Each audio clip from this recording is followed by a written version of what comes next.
Hey guys, in this video, I will show you how to use Pingo AI language learning app. Alright, so let's begin. Start by opening the app on your device. The first screen you will usually see is the welcome or sign-in page. If you already have an account, simply log in using your email or another available sign-in option. If you're new to the app, tap Sign Up and enter your details, such as your name, email address, and a secure password to create an account. After signing in, the app will ask you to choose the language you want to learn. Pingo AI typically offers several popular language options, such as Spanish, French, Japanese, and more.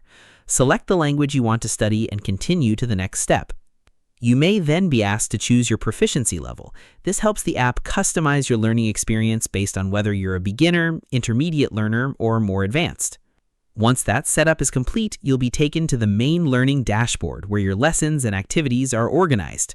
Most language learning apps begin with basic exercises focused on vocabulary, pronunciation, and simple phrases. Open the first lesson to get started. You may see flashcards, word lists, or guided exercises designed to help you learn step by step. Read the words aloud and follow any instructions provided by the app. If the lesson includes speaking activities, the app may ask you to repeat words or phrases using your microphone. Hold your phone close and speak clearly so the app can analyze your pronunciation, and Pingo AI can provide feedback to help you improve your speaking accuracy and pronunciation skills.